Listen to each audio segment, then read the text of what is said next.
Hai semuanya, kembali lagi di YouTube channel saya. Pada hari ini kita akan bersama membahas soal CPNS 2019 materi seleksi kompetensi bidang SKB lanjutan part kedua untuk bagian bidan nurse. Oke, lanjut saja ke soal nomor 11. Nyonya N, umur 21 tahun, datang ke BPS. Nyonya D dengan keluhan, ini Nyonya D ya, bukan Nyonya N berarti ya. Dengan keluhan pada payudara sebelah kanan teraba ada benjolan, mudah digerakkan, tidak berubah-ubah besarnya dan tidak nyeri. Soal untuk nomor 11 dan sampai 15. Sesuai kasus di atas, kemungkinan diagnosis ini Nyonya N berarti ya. Ini N, maaf. Sesuai kasus di atas, kemungkinan diagnosis Nyonya N adalah A. Mastitis, B. Chamamae, C. Engorgement, D. Pigot disease, E. Fibroadenoma. Jawabannya E ya, yang di bold.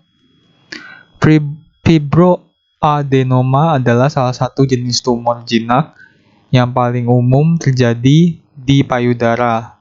Fibroadenoma berbentuk bulat dengan batas tegas dan memiliki konsistensi kenyal dengan permukaan halus, serta ukuran dapat membesar pada masa kehamilan. Untuk mastitis sendiri, peradangan pada jaringan payudara. Mastitis merupakan kondisi yang sering terjadi pada ibu menyusui dan bisa mengganggu proses pemberian nutrisi kepada bayi. Chamamae atau kanker payudara adalah kondisi ketika sel kanker terbentuk di jaringan payudara. Penyakit Pigot disease adalah gangguan pada proses regenerasi tulang. Penyakit ini dapat menyebabkan tulang menjadi rapuh dan bengkok. Penyakit Pigot paling sering terjadi pada tulang panggul, tengkorak, belakang, dan tulang tungkai. Inilah ya, benjolannya fibroadenomanya ini di sekitar payudaranya ini. Jadi kalau misalnya payudara kalian ada benjolan, berarti bisa jadi ada fibroadenoma. Kalian pasti nurse lebih paham lah. Ini jaringan kelenjar susu dan lain-lain. Next. Nyonya E. Oke. Ini soalnya sama. Nomor 12. Data penunjang yang sesuai dengan kasus di atas perlu dikaji riwayat A. Penyakit akut, B. Penyakit kronis, C. Penyakit menular, D. Penyakit menahun, E. Penyakit keturunan. Jawabannya yang penyakit keturunan ya. Tumor diduga muncul berkaitan dengan hormon reproduksi. Alasannya karena tumor ini bisa membesar pada masa kehamilan atau saat seseorang menjalani terapi pengganti hormon. Kemudian akan mengecil ketika hormon reproduksi menurun, seperti saat menopause. Riwayat keluarga dengan kanker bisa meningkatkan risiko fibroadenoma. Jadi ini keturunan ya, karena riwayat keluarga. Next. Deteksi dini yang dapat dilakukan pada Nyonya N adalah A. USG, B. Sadari, C. IVA test, D. Mamografi, E. Papinicolau smear. Jawabannya yang tepat adalah sadari ya. Sadari ini merupakan salah satu cara untuk mengetahui ada tidaknya kelainan pada payudara. Sadari bertujuan untuk menemukan benjolan dan tanda-tanda lain pada payudara sedini mungkin agar dapat dilakukan tindakan secepatnya. Jadi sadari ini kalian sadar untuk mengecek bentuk payudara kalian atau mengecek kelainan pada payudara bagi seorang wanita ya. Pemeriksaan ini direkomendasikan sejak wanita berusia 20 tahun dan dilakukan sendiri di rumah setiap bulannya.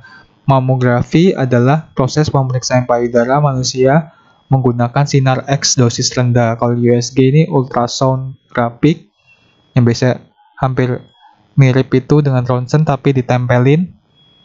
USG itu yang alat-alat kecil yang kayak gini, nanti dosen kasih dosen lagi dokter kasih gel di bagian yang mau di ultrasound. Papinokalov test atau pap smear adalah metode screening ginekologi dicetuskan oleh Georgis Papanicolaou untuk menemukan proses premilignan dan malignan di ekstoservix dan infeksi dalam. Ini buat tes genital berarti alat kelamin ya mungkin. Next, pemeriksaan penunjang yang mendukung diagnosis Nyonya N adalah A. EKG, B. USG, C. ronsen, D. lab darah, E. mamografi. Jawabannya yang mamografi ya. Karena proses pemeriksaan payudara menggunakan sinar X dosis rendah untuk melihat dalamnya payudara apakah benar benjolan itu bisa dikategorikan sebagai tumor dan lain-lain ya. USG atau ultrasonografi adalah prosedur pencitraan menggunakan teknologi gelombang suara berfrekuensi tinggi untuk memproduksi gambar tubuh bagian dalam seperti organ tubuh atau jaringan lunak. Elektrokardiogram atau EKG adalah grafik yang dibuat oleh sebuah elektrokardiograf yang merekam aktivitas kelistrikan jantung. Jadi EKG ini buat merekam aktivitas denyut jantung ya, aktivitas kelistrikan jantung. Ronsen ini kalian tahu, bukan ini biasa ronsen ini buat paru-paru, jantung dan lain-lain ya. Lab darah ini buat cek darah ya, darah yang dicek. Ini kan mau payudaranya yang dicek untuk ada benjolan.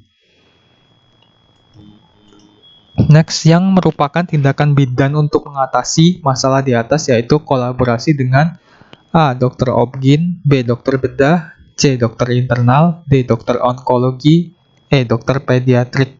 Jawabannya dokter bedah ya. Karena dokter bedah lah yang akan mengangkat tumornya kalau memang diperlukan. Kalau untuk dokter obgyn adalah dokter spesialis obstetri dan ginekologi atau disingkat obgyn. Ini berperan dalam membantu memeriksa ibu hamil, membantu persalinan, dan perawatan setelah persalinan. Ini dokter kandungan ya. Dokter obgyn ini sama dengan dokter kandungan. Dokter internal ini dokter bagian dalam, penyakit bagian dalam ya. Onkologi adalah dokter yang mempelajari tentang kanker. Kalau pediatrik ini dokter yang berhubungan dengan dokter anak-anak, spesialis anak. Ini semuanya gelar spesialis ya. Spesialis bedah, penyakit dalam, internal itu penyakit dalam. Obgyn ini buat kandungan, pediatrik buat dokter anak-anak. Oke, jangan lupa untuk klik tombol subscribe jika kalian belum subscribe di YouTube channel ini, agar kalian tidak ketinggalan info. Jika kalian ada 70% yang belum subscribe, bisa dikatakan nanti kalian kalau misalnya saya ada upload video, nanti kalian akan ketinggalan video terbaru dari saya. Dan untuk yang sudah subscribe, terima kasih karena telah membantu keberlangsungan YouTube channel ini. Oke, tak lupa saya tingkatkan awareness kalian ya, agar bisa mencegah penyebaran penyakit novel coronavirus, agar kalian sering cuci tangan, gunakan masker kalau batuk pilek, konsumsi sayur dan buah, hati-hati kontak dengan hewan, rajin olahraga, jangan mengonsumsi daging yang tidak dimasak. Bila batuk pilek, silakan periksakan diri Anda ke fasilitas kesehatan di setempat. Oke, soal untuk nomor 16-20 ya. Nona A berumur 30 tahun datang ke BPS. Ingin periksa payudara sebelah kiri. Terdapat benjolan yang semakin lama semakin besar, sulit digerakkan, dan terasa sakit. Berdasarkan data di atas, kemungkinan Nona A menderita A. Pigot disease, B. engorgement, C. kanker payudara, D. fibroadenomamae, E. kista sarcoma phyllodes. Jawabannya adalah yang kanker payudara. Gejala kanker payudara termasuk benjolan di payudara, keluarnya cairan berdarah dari puting dan perubahan bentuk atau tekstur puting payudara. Breast engorgement adalah kondisi payudara membengkak akibat ASI berlebih yang tidak dikeluarkan. Kalau kista sarcomphalodes adalah tumor phalodes, adalah fibroadenoma yang tumbuh meliputi seluruh mamae. Ini berarti tadi fibroadenoma yang terlalu banyak ya, yang menutupi payudaranya. Dan tadi fibroadenoma adalah salah satu jenis tumor jinak yang paling umum terjadi pada payudara. Berarti ini kanker payudara ya, karena sulit digerakkan dan terasa sakit benjolannya. Ini ciri-cirinya benjolannya, ini ya benjolannya di sini, permukaan payudara seperti tertarik. Terus ada permukaan yang cekung, berarti cekung ini masuk ke dalam ya. Terus keluarnya debit cairan dari payudara, berarti ini keluarnya cairan bukan pada fase menyusui ya. Ini juga permukaan payudara memerah, ada memar atau ruam ya mungkin. Ini perubahan warna kulit. Jadi ada warna kulit yang berbeda dari yang lain. Oke, next. Tindakan yang boleh dilakukan oleh bidan sesuai dengan kewenangannya adalah A. Bed rest, B. Kemoterapi, C. Mamografi, D. Rujuk rumah sakit, E. Perbaikan nutrisi. Jawaban yang tepat adalah rujuk ke rumah sakit. BPS ini bidan praktik swasta ya, bidan yang praktik sendiri kayak dokter yang buka praktik swasta. Dan karena bidan bukanlah lingkup yang bisa menangani kanker payudara, berarti lebih baik dirujuk ke rumah sakit. Biarkan dokter spesialis onkologi atau kanker yang akan menangani pasien dan memberikan diagnosis yang lebih tepat dengan pemeriksaan-pemeriksaan di rumah sakit menggunakan mamografi ataupun yang lainnya. Penyakit nona A termasuk golongan A. Akut, B. Infeksi, C. Benigna, D. Menular, E. Herediter. Jawabannya adalah hereditas ya, atau keturunan. Herediter atau pewarisan adalah pewarisan watak dari induk ke keturunannya baik secara biologis melalui gen atau DNA atau secara sosial.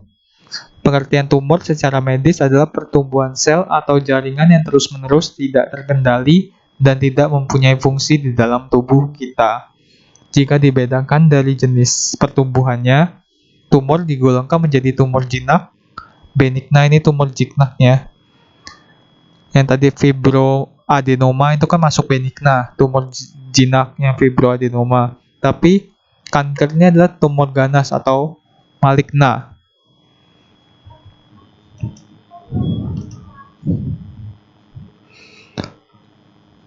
Untuk melengkapi data dalam menegakkan diagnosis, perlu anamnesis tentang adanya penyakit yang sama diderita oleh A. Ayahnya, B. Nenek dari ayahnya, C. Teman akrabnya, D. Saudara sepupu ayah, E. Ibu atau nenek dari pihak ibu.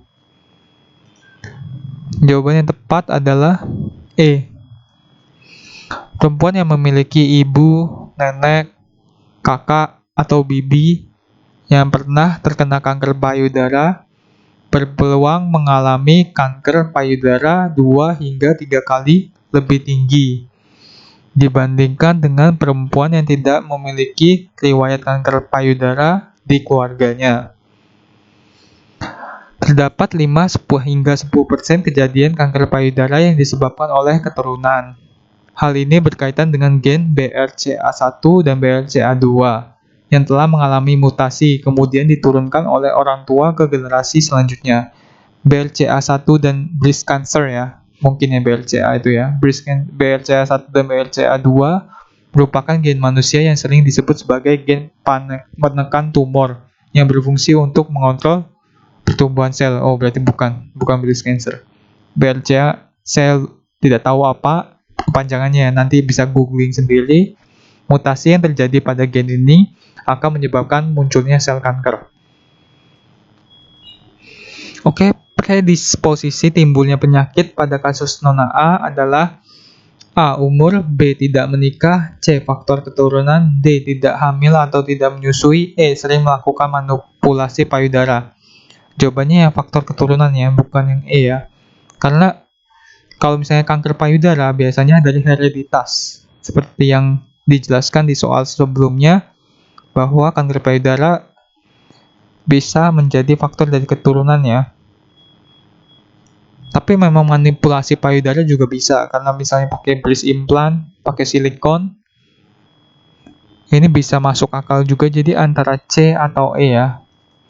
Kalau misalnya memang pasien memiliki riwayat melakukan implan atau manipulasi payudara lainnya, mungkin bisa menjadi penyebab dari kanker payudara. Karena hereditas ini kemarin tadi kita sudah bahas hanya 5-10%.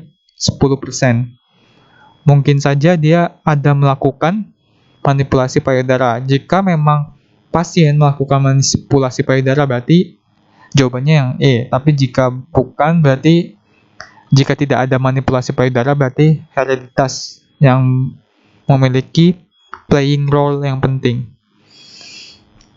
Oke, terima kasih karena telah mendengarkan pembahasan soal SKB tentang materi bidan atau perawat atau nurse dari saya. Semoga materi ini membantu.